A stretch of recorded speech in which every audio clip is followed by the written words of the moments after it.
Hello friends, आप सब कैसे हो? आशा करती हूँ आप सब अच्छे हो, मस्त हो, लाइफ को अच्छे से एंजॉय कर रहे हो। अगर आपको मेरी वीडियो पसंद आती है तो प्लीज़ दोस्तों के साथ शेयर करें, लाइक करें, कमेंट कर कर जरूर बताएं आपको वीडियो कैसी लग रही है।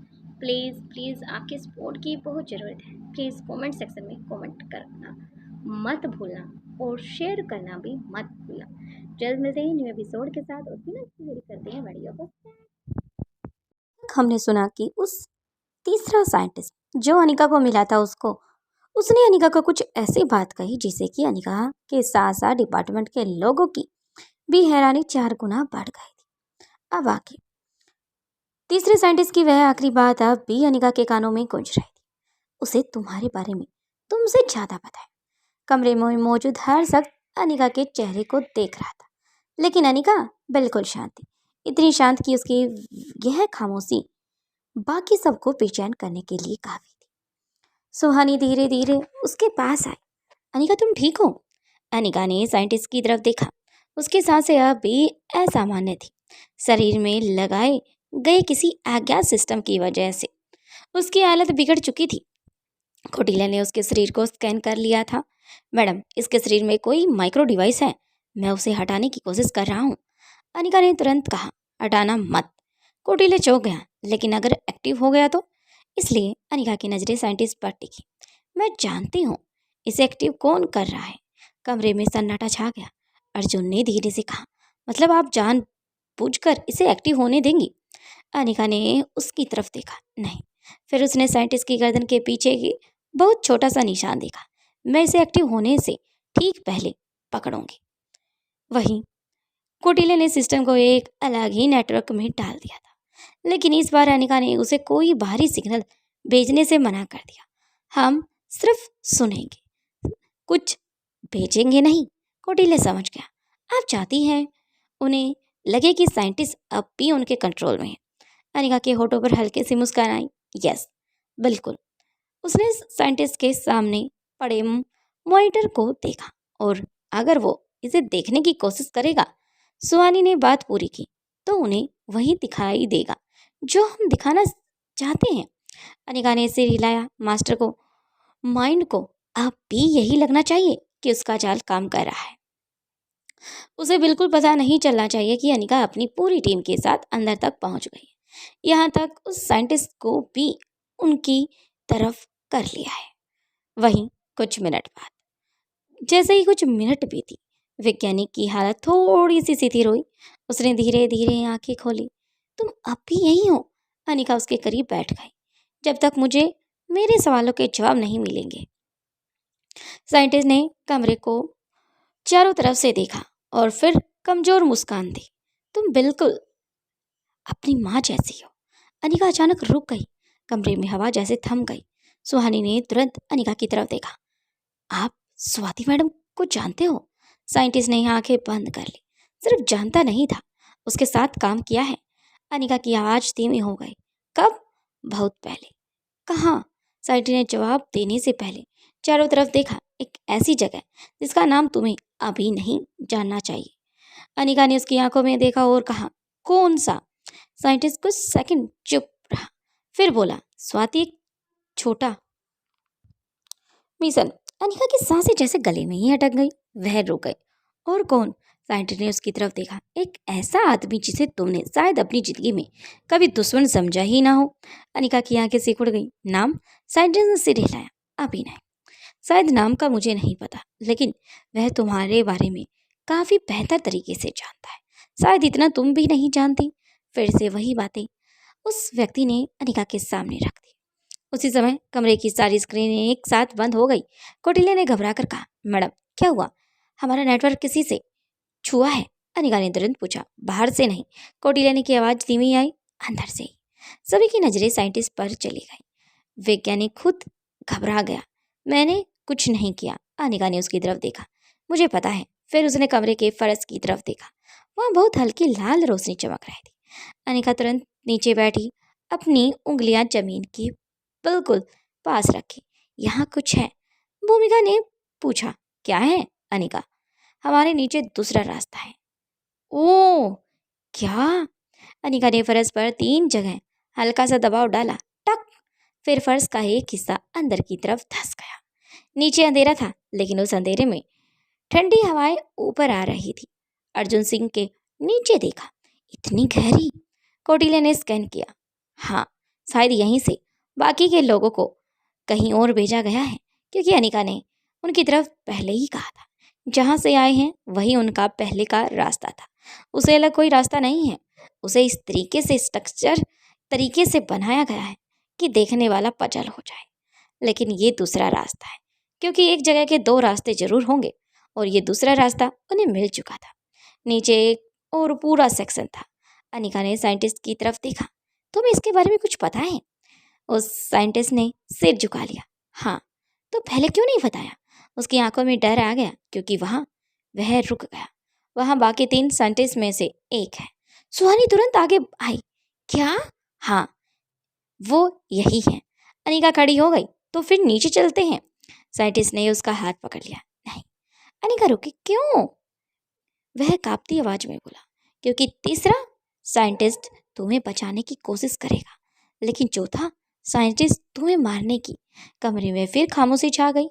ऐसी अजीब सी बातें वो साइंटिस्ट कह रहा था जो कि किसी की समझ से परे थी, लेकिन अनिका पूरी तरह से समझ चुकी थी। मानो उसकी एक एक बात में, एक एक सवाल में एक बहुत बड़ा रहस्य छुपा था। वहीं कुछ समय बाद अनिका उन सभी को कुछ इशारा करती है। अनिका सबसे आगे उतरती है। उसके पीछे सुहानी, फिर अर्जुन, भूमिका, अरबाज, बाकी टीम मेंबर। नीचे उसका रास्ता बहुत ही सकरा था, इतना कि 2 लोग एक साथ मुश्किल से निकल सकते थे। दीवारों पर पुराने साइंटिस्ट प्रयोगों के निशान भी बने थे। कहीं जले हुए उपकरण थे, कहीं टूटी हुई कांच के कंटेनर थे, कहीं पुरानी मेडिकल रिकॉर्ड थे। अनिका चलते चलते एक रिकॉर्ड के सामने रुक गई। उस पर लिखा था सब्जेक्ट ए। उसकी आंखें ठहर गई। नीचे कुछ शब्द थे, लेकिन आधा रिकॉर्ड जला हुआ था। बस एक लाइन बची थी, recovery rate bond expected limits. Anika ने रिकॉर्ड उठा लिया। सुहानी ने पूछा, किसका रिकॉर्ड है? अनिका ने धीरे से कहा, मुझे नहीं पता। फिर उसने रिकॉर्ड को अपनी जेब में रख लिया, लेकिन उसके मन में एक सवाल पैदा हो चुका था। क्या उसकी असामान्य रिकवरी क्षमता का संबंध इसके बचपन से है? ये सब अनिका सोच रही थी। वहीं कुछ देर बाद आखिरकार वे एक बड़े से कमरे के सामने पहुंच गए। दरवाजे पर कोई नाम नहीं था, सिर्फ एक नंबर था, S04। अनिका समझ गई कि चौथा साइंटिस्ट यहाँ पर है। अनिका ने दरवाजा खोला। अंदर एक आदमी बैठा था। उसके सामने कई स्क्रीनें थी। वह उनकी तरफ पीठ करके बैठा था। अनिका ने कहा, हमें पता है तुम यहाँ हो। कोई जवाब नहीं था। सुहानी ने धीरे से कहा, शायद ये सो रहा है। तभी कुर्सी धीरे धीरे घूमी। सामने बैठे उस वैज्ञानिक ने अपनी आंखें उठाई। उसके चेहरे पर एक अजीब सी मुस्कान थी।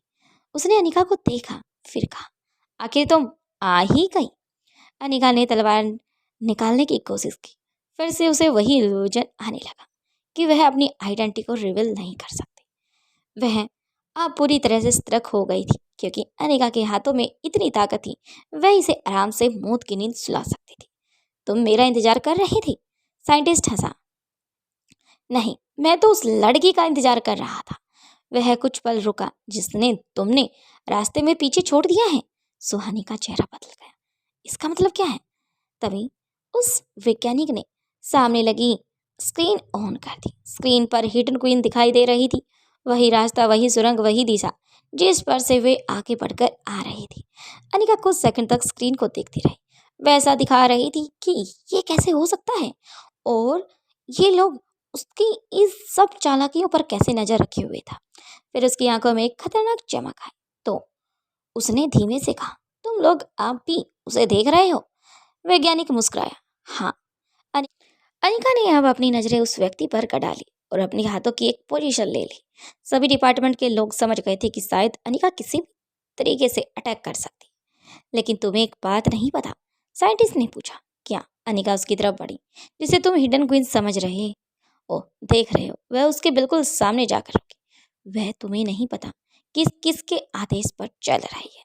वैज्ञानिक की मुस्कान पहली बार थोड़ी सी गायब हो गई। अनिका ने कहा, क्योंकि हिडन क्वीन अब तुम्हारे जाल में नहीं है। कमरे में सन्नाटा छा गया।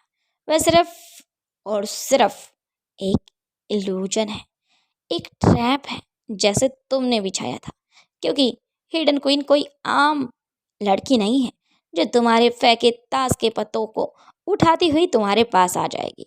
वो औरत है, वो मसीहा है, वो एक ऐसी परछाई है जो कि बुराई का अंत करती है, उन्हें सांस लेने के लिए भी नहीं छोड़ती, उन्हें एक मौका तक नहीं देती। और तुम चले उस हिडन क्वीन को फॉलो करने की। ये इतना कहना ही था कि उस साइंटिस्ट के हाथ कांपने लगे। हाथ में जो अभी रिमोट पकड़ा हुआ था वो पूरी तरह से कांपने लगा। अनिका की आंखें उसकी आंखों से मिली। तुम्हारे सामने अब मैं खड़ी हूँ, मुझे बताओ क्या करना है। हम डिपार्टमेंट के सभी लोग मौजूद हैं। तुम क्या चूहे बिल्ली वाला खेल कर रहे हो? अगर हिम्मत है तो सामने आओ। वैज्ञानिक का चेहरा सफेद पड़ गया, लेकिन अगले ही पल पूरी स्क्रीन पर संदेश आया, पास टू एक्टिव। अनिका ने स्क्रीन पर देखा और पहली बार उसके चेहरे पर चिंता की हल्की रेखा दिखाई दी, क्योंकि नीचे एक और लाइन लिखी थी, ट्रैगर मारवा हाउस, जो कि उसे परेशान करने के लिए ही काफी था। अनिका की सांसें रुक गई थी। मास्टरमाइंड ने अब खेल का दूसरा मोहरा चल दिया था। इस बार निशाना अनिका नहीं, उसका परिवार था। वहीं दूसरी तरफ रात गहरी हो चुकी थी। दिल्ली की चमकती हुई रोशनी धीरे धीरे शांत हो चुकी थी। शहर के एक कोने में स्थित मारवा इंडस्ट्री के गेस्ट हाउस की ऊपरी मंजिल पर एक कमरा पूरी तरह से अंधेरे में डूबा था। वह वही कमरा था जहां पिछले कुछ समय से कबीर सिंह रह रहा था। दुनिया की नजरों में अब भी कबीर सिंह था, लेकिन बंद दरवाजे के पीछे वह एक पिता था, एक पति था, एक बेटा था, यानी कि वह रोहित था। वही रोहित जो कभी अपने बच्चों के सामने खड़ा होकर उन्हें दुनिया की हर मुश्किल से बचाने का वादा करता था। आज वही अपने बच्चों से दूर है, और सबसे बड़ी मजबूरी ये थी कि वह जानता था उसके बच्चे इस समय कहाँ और कैसी मुसीबत में जाने वाले हैं। उसे पता था बूढ़े किंग द्वारा बनाए गए उन दरवाजों की परीक्षा से गुजर रहे हैं, क्योंकि शायद कभी ये रोहित द्वारा की गई थी, लेकिन वहां पर 7 नहीं बल्कि 5 द्वार थे। ये एक अपने आप में ही वही समय था जब रोहित को पीछे धकेलने पर मजबूर कर रहा था। उसे वो सब सिचुएशनें याद आ रही थी जब उसे किंग की उपाधि देने के लिए उन सभी पड़ाव को पार किया था। लेकिन अब किंग जिंदा है, लेकिन काफी समय से उसका कोई अता पता नहीं है, क्योंकि रोहित ही किंग था और उसके साथ वह रास्ता भी बंद हो चुका था जिसे वह बच्चों तक पहुंच सकता था। रोहित खिड़की के पास खड़ा था। उसके हाथ में बच्चों की पुरानी तस्वीरें, अनिका की तस्वीर थी। वह तस्वीरों को देखता रहा, फिर वह उस धीमी आवाज में बोला, तुम लोग ठीक होंगे, मुझे पता है, क्योंकि मेरे बच्चे कोई आम बच्चे नहीं हैं। उसकी आंखें भर आई। पापा तुम्हारे पास नहीं है। वह रुक गया, लेकिन पापा तुम्हें भूल नहीं सकता, मेरे बच्चों। टापू 5वें द्वार की सारी परीक्षाएं पूरी होने के बाद पहली बार बच्चों के चेहरे पर थकान की जगह सुकून दिखाई दे रहा था।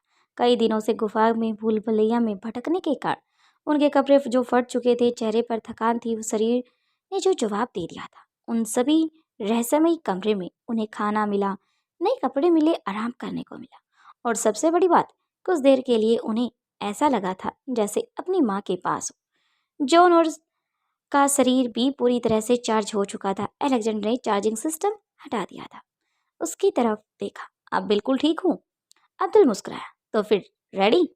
बच्चों ने एक दूसरे की तरफ देखा। अब जानते थे सफर अभी खत्म नहीं हुआ है, अभी 6 दवार बाकी है, उसके बाद 7th, उसके बाद उनका ये टास्क पूरी तरह से कंप्लीट। सुबह की पहली किरण काफी देर तक आराम करने के बाद धीरे धीरे सभी की आंखें खुलने लगी थी। आर्यन उठ चुका था। उसने आंखों अर्ध खुली आंखों से ही चारों तरफ देखा, फिर अचानक उठकर बैठ गया। अलेक्जेंडर उठो। अलेक्जेंडर ने करवट बदलते हुए कहा, थोड़ी देर और सोने दो। आर्यन ने फिर कहा, उठो, कुछ बदल गया है। अब्दुल भी उठकर बैठ गया। जॉन ने भी आंखें खोल ली। चारों से ने सामने देखा। उनकी नींद एक पल में गायब हो गई। वहीं रिया भी उठ चुकी थी। सामने जो खाने की टेबल, प्लेट, कुर्सियां, सब कुछ गायब हो चुका था, जैसे वहां कभी कुछ था ही नहीं। सिर्फ एक विशाल दीवार बनी हुई थी, और उस दीवार पर एक बड़ा सा अंक लिखा था, 06, यानी कि छठा द्वार। कुछ पल तक चारों इधर उधर देख रहे थे। वहीं रिया भी उनके साथ देख रही थी। दीवार को देखते ही जॉन ने कहा, सेक्स दरवाजा हमें मिल चुका है, शायद हमारा जर्नी फिर स्टार्ट हो रही है। आर्यन धीरे से आगे बढ़ा, अब हमें फिर से परीक्षा देनी होगी। जॉन ने सिर हिलाया, शायद, लेकिन अब्दुल ने ध्यान से दीवार को देखा। नहीं। अलेक्जेंडर ने कुछ पूछा, क्या? अब्दुल ने कहा, यहाँ कोई पहेली नहीं है। चारों की नजरें दीवार पर पड़ी। वाकई न कोई बटन था, न कोई सवाल था, न कोई रास्ता था, सिर्फ एक विशाल शांत दीवार। फिर अचानक दीवार पर रोशनी फैलने लगी। पांचों उसकी तरफ देखने लगे और उनके सामने एक दृश्य बनने लगा। कमरे की दीवार अब दीवार नहीं रही, वह एक विशाल स्क्रीन जैसी बन गई थी। लेकिन स्क्रीन पर दिखाई देने वाला दृश्य इतना वास्तविक था कि बच्चों को लगा वे उसे देख नहीं रहे, वे उसमें मौजूद है। एक नवजात बच्ची, अस्पताल जैसा कमरा, कुछ लोग इधर उधर भाग रहे थे। फिर एक महिला की आवाज आई। उस आवाज में दर्द था, लेकिन बच्चों को अभी चेहरा साफ दिखाई नहीं दे रहा था। आर्यन ने धीरे से पूछा, ये कौन है? रिया ने जवाब दिया, पता नहीं। तभी दृश्य बदल गया। एक छोटी बच्ची किसी की गोद में थी, उसकी आंखें बंद थी। उसके पास एक महिला खड़ी थी। कुछ देर तक उस बच्ची को देखती रही, उसे निहारने लगी, फिर धीरे से पीछे हट गई। बच्चों के चेहरे पर हैरानी थी। अलेक्जेंडर ने पूछा, क्या ये मोम है? क्योंकि जिस औरत ने उसे अपने हाथों में थामा था वो अनिका जैसी दिखाई दे रही थी, लेकिन वह अनिका नहीं थी। जाहिर सी बात है, ये शायद उनकी नानी है। अब्दुल ने कुछ नहीं कहा क्योंकि वह स्वाति मल्होत्रा की पिक्चर देख चुका है, शायद वही है। वहीं रिया के चेहरे पर अब हैरानी साफ थी। अलेक्जेंडर और आर्यन का चेहरा भी कुछ ऐसा ही था, क्योंकि ये चेहरा उन्होंने पहले देखा था। ये नानी है, शायद, क्योंकि माँ से काफ़ी मिलती जुलती भी है, और शायद इन्होंने पहले कभी देखा है। अपने दिमाग पर जोर डाल रहे थे, लेकिन एक धुंधली सी परछाई उन्हें दिखाई दे रही थी। उसकी आवाज़ बहुत धीमी थी। आर्यन आगे बढ़ा, नानी माँ को गोद में लेकर कहाँ जा रही है मम्मा को? स्क्रीन पर स्वाति बच्ची को सीने से लगाए गाड़ी में बैठी। गाड़ी आगे बढ़ने लगी। खिड़की के बाहर चारों तरफ बर्फ से ढकी पहाड़ियाँ थीं, सफ़ेद चादर जैसे बर्फ, ऊंचे देवदार के पेड़, ठंडी धुंध और दूर तक फैली हुई पहाड़ियों की घाटी। रिया अचानक से बोल पड़ी, ये तो मनाली है। सब उसकी तरफ देखने लगे। रिया की आंखों में चमक आ गई। मैं यहाँ जा चुकी हूँ, उसने दीवार की तरफ देखते हुए कहा। मम्मी मुझे यहाँ लेकर गई थी। आर्यन ने जैसे ही कुछ याद करने की कोशिश की। हाँ, उसने धीरे से कहा, मुझे भी याद आ गया। अलेक्जेंडर ने भी सिर हिलाया, मुझे भी। तीनों भाई बहन कुछ पल के लिए एक दूसरे को देखते रहे। उसके सामने उसकी माँ का बचपन था और वह जगह थी जिसे वह खुद कभी अपनी माँ के साथ देख चुकी थी, लेकिन आज उन्हें पहली बार समझ आ रहा था कि उस जगह का अनिका की जिंदगी से रिश्ता कितना पुराना है। वही स्क्रीन का दृश्य आगे बढ़ा। स्वाति गाड़ी से नीचे उतरी। उसकी बाहों में छोटी अनिका थी। वह एक पुरानी पहाड़ी के घर के सामने पहुंची। दिखने में काफी पुराना था, लेकिन विशाल, किसी महल जैसा था। चारों तरफ बर्फ थी। स्वाति ने बच्ची को देखा। उसकी आंखों में प्यार भी था और एक मजबूरी भी थी। उसने अनिका के माथे को छुआ, फिर धीरे से उस परिवार के हवाले कर दिया। स्वाति कुछ पल वहीं खड़ी रही, फिर गाड़ी में वापस बैठ गई। साथ में कुछ पेपर्स और शायद 2 से 3 बैग उन लोगों के हाथों में थमा दिए। गाड़ी आगे बढ़ गई। छोटी अनिका उसे जाती हुई देख नहीं सकती थी, लेकिन बचपन की वो आंखें अपनी माम को ढूंढ रही थी। रिया की आंखें नम हो गई। नानी के लिए कितना मुश्किल होगा ये सफर, जब उसने अपनी छोटी सी नवजात बच्ची को किसी के हाथों में थमा दिया। नानी माँ को छोड़कर चली गई मम्मा को। अब्दुल भी चुप रह गया। आज पहली बार स्वाति के इस रूप में देखा था। उसने धीरे से कहा, लेकिन क्यों? किसके पास जवाब नहीं था। क्यों छोड़कर गई? शायद ये वही था। अब उसे सारी बातें याद आ गई। वह बच्चों को सही नहीं समझा सकता था, लेकिन जो रोहित ने उन्हें कमान दी थी, अब उसे समझ आ गई। आखिर अनिका उन माँ बेटी से कितनी नफरत करती है, और साथ में उस व्यक्ति से भी जिसे वह अपना पिता का दर्जा दे चुकी थी। हर बार उस व्यक्ति ने उसका नाजायज फायदा उठाया। अब अब्दुल काफ़ी परेशान था। माथे पर पसीने की बूंद साफ दिखाई दे रही थी। आज अनिका के उस सच के बारे में अब्दुल को भी पता चल चुका था। आखिर अनिका उनकी बेटी कैसे बनी। वहीं अब दृश्य बदल गया था। कुछ साल बीत चुके थे। अब अनिका थोड़ी बड़ी हो चुकी थी। वह मनाली के उसी घर में रहती थी, लेकिन जिस परिवार को वह अपना समझती थी वहां उसे अपनापन कभी नहीं मिला। एक लड़की उसे बार बार डांटती थी, तुमसे इतना सा काम नहीं होता। छोटी अनिका चुपचाप नीचे देखती। मुझे भूख लगी है, वह बहुत धीमी आवाज में कहती है, लेकिन सामने से जवाब आता है, काम पूरा करो फिर खाना मिलेगा। छोटी सी बच्ची उनके पैरों के नीचे से पोछा लगा रही थी। इतना बड़ा घर, शायद ये घर भी मम्मा का है। बच्चों के चेहरे बदल चुके थे। उनकी मोम ने इतना स्ट्रगल किया, जहाँ उसे मोम डैड का प्यार नहीं मिला, अपनी बहन से एक अच्छा रिश्ता नहीं मिला, यहाँ तक कि खाने के लिए वह काम कर रही थी। रिया ने अपने मुंह पर हाथ रख लिया। मम्मा को खाना भी नहीं देते। आर्यन की आंखों में गुस्सा आ गया। ये लोग मम्मा के साथ ऐसा कैसे कर सकते हैं। अलेक्जेंडर ने दीवार की तरफ देखते हुए मुट्ठी बंद कर ली। मुझे बिल्कुल अच्छा नहीं लग रहा। अब्दुल भी चुपचाप खड़ा था। जो उनकी स्क्रीन भी भावात्मक संगीत के साथ बढ़ रही थी। अचानक से वह स्क्रीन बंद हो गई, क्योंकि बच्चों का पूरा ध्यान उस स्क्रीन पे था। वे दाएं बाएं आजू बाजू सब कुछ भूल चुके थे। सभी की आंखों नम थी, आंखों से आंसू झलक रहे थे अपनी मोम को लेकर। लेकिन दूसरे ही दफा जैसे ही स्क्रीन बंद हुई, सभी हैरानी से इधर उधर देखने लगे, क्योंकि उन्हें और जानना था और देखना था। शायद आप वो चीजें देख रहे थे जिनके बारे में अनिका बिल्कुल भी नहीं चाहेगी कि उसके बच्चे, उसकी मजबूरी, उसके जितना भी स्ट्रगल है उसके बारे में जाने। लेकिन जब बूढ़े किंग और स्वाति ने जो चीज ठान ली, वो भला नहीं रोक सकती थी। शायद ये वही मजबूरी, वही बात थी जो किंग और स्वाति ने साथ मिलकर बुनी थी। इसलिए उन्होंने अनिका को ये सब नहीं बताया।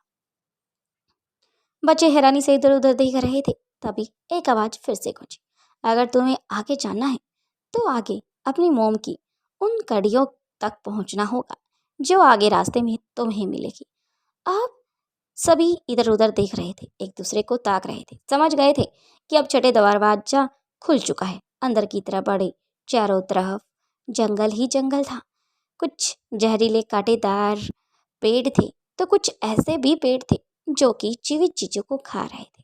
ये दृश्य देखकर सभी की हैरानी 4 गुना बढ़ गई। अब वे बिल्कुल पतले से रास्ते से आगे की तरफ बढ़ रहे थे।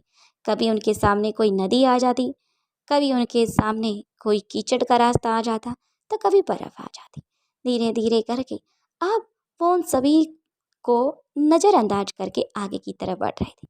अचानक सामने बड़ी सी स्क्रीन दिखाई दी, लेकिन बीच में एक छोटा सा तालाब था जिसमें एक बड़ा मगरमच्छ मौजूद था।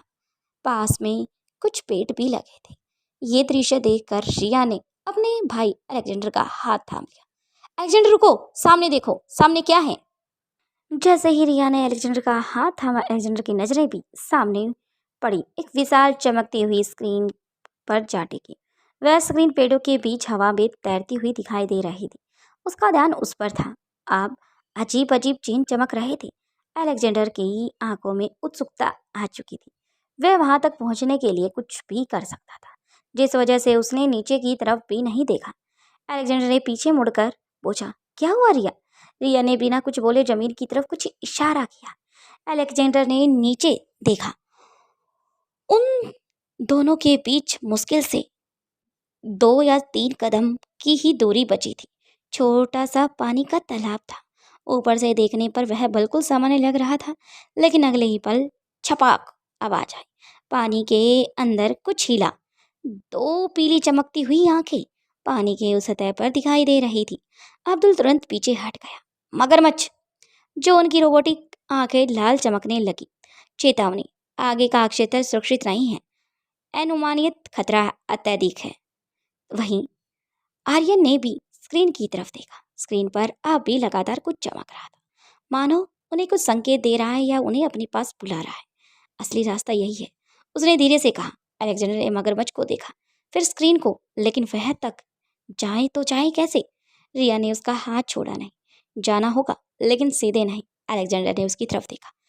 तुम्हारे दिमाग में कुछ चल रहा है, रिया ने चेहरे पर हल्की सी मुस्कान लाई। हाँ, वह धीरे से घुटनों के बल बैठ गई और तालाब के किनारे की मिट्टी को देखने लगी। कुछ सेकंड बाद उसने कहा, ये मगरमच्छ हमें रोकने के लिए यहाँ रखा गया है। अब्दुल चौंका। रखा गया मतलब? रिया ने सिर हिलाया। हाँ, सोचो अगर ये जंगल का सामान्य तालाब होता तो इसके आसपास इतने चमकते हुए निशान क्यों होते?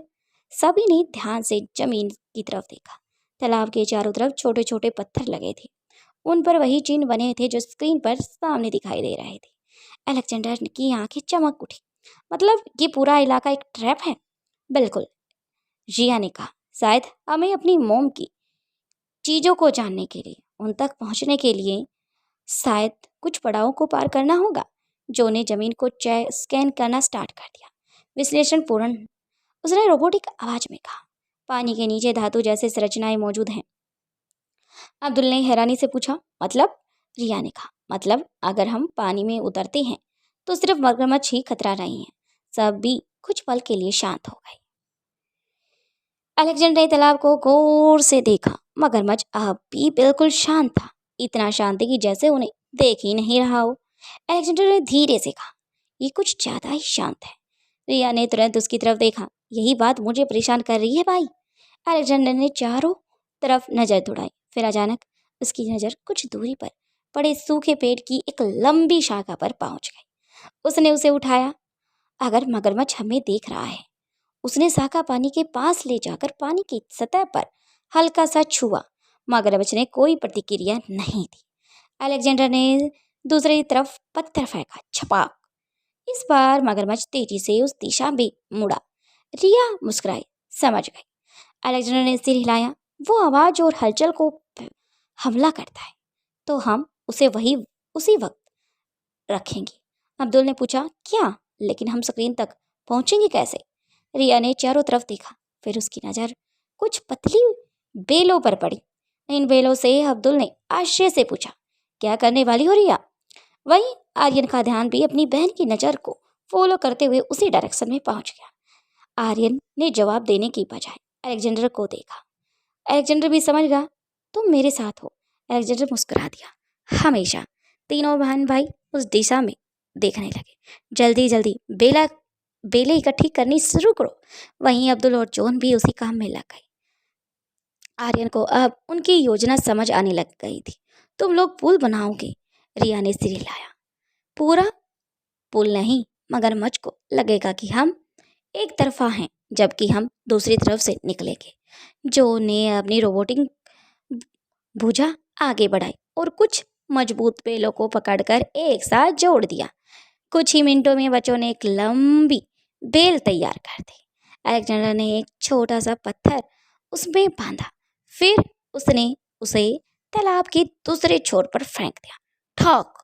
पत्थर बड़े से टकरा गया। मगरमच्छ तुरंत उसकी तरफ बढ़ा, लेकिन जैसे ही वह आगे बढ़ा, अलेक्जेंडर ने दूसरी तरफ से एक और पत्थर फेंक दिया। छपाक! मगरमच्छ दूसरी तरफ बदलकर दूसरी डायरेक्शन की तरफ जाने लगा। रिया फुसफुसाई। अब तीनों बच्चे तेजी से तालाब के किनारे के आगे बढ़ने लगे। अब्दुल और आर्यन पीछे थे। जॉन उनकी सुरक्षा के लिए सबसे पीछे चल रहा था, लेकिन तभी कर कर की आवाज उनके कानों तक आई। जमीन के नीचे से अजीब सी आवाज आई। रिया रुक गई। उसने नीचे देखा। एक पत्थर हल्का सा अंदर धंस चुका था, मतलब हिलना। अलेक्जेंडर भी रुक गया। क्या हुआ? रिया ने धीरे से कहा। ये दूसरा ट्रैप है। जो ने तुरंत जमीन को स्कैन किया। भूमिगत दबाव प्रणाली सक्रिय होने लगी है। अब्दुल घबरा गया था। अगर ये दब गए तो? रिया ने चारों तरफ देखा। तो शायद पूरा तालाब हमारे ऊपर बंद हो जाएगा। अलेक्जेंडर ने अपनी जेब से छोटी सी धातु की वस्तु निकाली। तो दबने ही नहीं देंगे। उसने एक लंबी टहनी उठाई और सावधानी से पत्थर के किनारे फंसा दिया, लेकिन टहनी पर्याप्त मजबूत नहीं थी। पत्थर फिर नीचे जाने लगा। अलेक्जेंडर! रिया चिल्लाई। अलेक्जेंडर ने पूरी ताकत लगा दी। तभी जॉन आगे आया। उसने अपनी रोबोटिक भुजा से टहनी को सहारा दिया। क्लिक!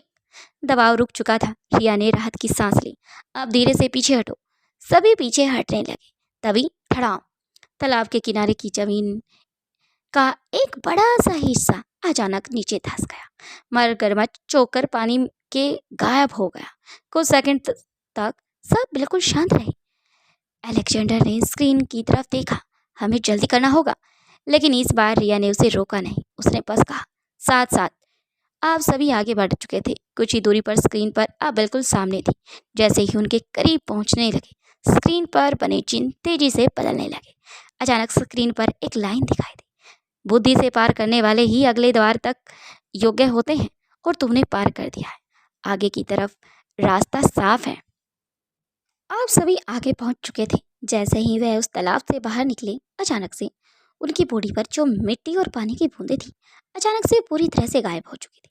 ऐसा लग रहा था जो उन्हें दिखाया गया था वो एक ऐसा छलावा था जिसके अंदर वो फंसे थे। लेकिन बच्चों की समझदारी ने उन्हें बाहर निकाल दिया था। वहीं अब सामने लकड़ी के छोटे छोटे स्टूल बने हुए थे, जिन्हें देखकर बच्चे समझ गए शायद हमें यहाँ पर बैठना है। सभी आराम से उन्हीं जगह पर बैठ जाते हैं। वही अनिका उस बेसमेंट के अंदर मौजूद थी। उस चौथे वैज्ञानिक के चेहरे पर एक अजीब सी मुस्कान थी। वह अनिका को देख रहा था, लेकिन उसके चेहरे में कैद होने वाली कोई भी बेचैनी नहीं थी। न डर रहा था, न घबराहट थी, बल्कि ऐसा लग रहा था जैसे अनिका ही उसके बनाए हुए कमरे में फंसी है। अनिका की नज़रें सामने लगी विशाल स्क्रीन पर थी, जहां पर रेड चेतावनी ब्लिंक हो रही थी, जिसके अंदर मारवा हाउस था, रेड जोन एक्टिव। अनिका का चेहरा अचानक से बदल चुका था। वही भूमिका का भी कुछ ऐसा ही हाल था। तुमने क्या किया है? उस वैज्ञानिक ने कुर्सी से उठते हुए कहा। मैंने। उसने हल्की हंसी। मैंने तो सिर्फ एक बटन दबाया है। अनिका उसके पास पहुंची। उसे बंद करो अभी। साइंटिस्ट ने सिर हिलाया। नहीं, क्योंकि अब ये मेरे साथ से नहीं है, क्योंकि ये सब ऊपर से है। अनिका कुछ पल उसे देखती रही, फिर उसकी नज़र स्क्रीन पर गई। झूठ। वैज्ञानिक मुस्कुराया। तुम बहुत तेज हो अनिका, लेकिन इस बार तुम देर कर चुकी हो। वही मारवा हाउस। उसी समय मारवा हाउस में एक के बाद एक सुरक्षा सिस्टम सक्रिय होने लगा था। लाइटें लाल होने लग गई थी, दरवाजे अपने आप लॉक होने लग गए थे। गार्ड्स को कुछ समझ नहीं आ रहा था जहाँ सभी लोग सो रहे थे। दादी माँ ने घबरा कर पूछा, ये सब क्या हो रहा है? क्योंकि उसे नींद नहीं आ रही थी। वह तो अपनी चेयर पर बैठकर खिड़की से बाहर ही देख रही थी। ये सब क्या हो रहा है? क्योंकि 2-3 दिन हो गए थे उसका दिल काफ़ी बेचैन था। किसी के पास जवाब नहीं था। उसने सबसे ज़्यादा बेचैनी हो गई थी। वहीं अब उसे अपने रोहित की भी याद आ रही थी।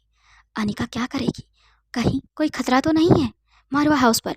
वह अपने कमरे से बाहर निकल आई। उसके चेहरे की तरफ देखा। उसके चेहरे पर शांति नहीं थी। वहीं क्या होने वाला है मारवा हाउस के अंदर? क्या समय रहते अनिका मारवा हाउस को बचा पाएगी? क्या अनिका स्वाति को सिग्नल दे पाएगी? क्या स्वाति टापू से आ पाएगी? क्या होगा मारवा हाउस के अंदर? क्या होने वाला है? क्या बच्चे आगे के पड़ाव में अनिका के बारे में क्या जानने वाले हैं? क्या उन्हें भी पावर ड्रग्स का सच के बारे में पता चल जाएगा? क्या उन्हें अपनी शक्तियों, अपनी पावर के बारे में भी पता चल जाएगा? आखिर उनके अंदर और बच्चों की अपेक्षा कैसे इतनी ताकत है? इन सभी के जवाब आपको बहुत जल्द मिलेंगे। बने रहें सार्थक स्टोरी FM के साथ। Thank you. मिलते हैं न्यू एपिसोड के साथ। बोर्न टू लव को भी अपना प्यार दें। स्टोरी काफ़ी प्यारी है और काफ़ी अच्छी है। अगर आपको स्टोरी कंटिन्यू नहीं मिल रही है तो प्ले लिस्ट का यूज करें। आपको सभी एपिसोड बारी बारी से मिल जाएंगे। Thank you.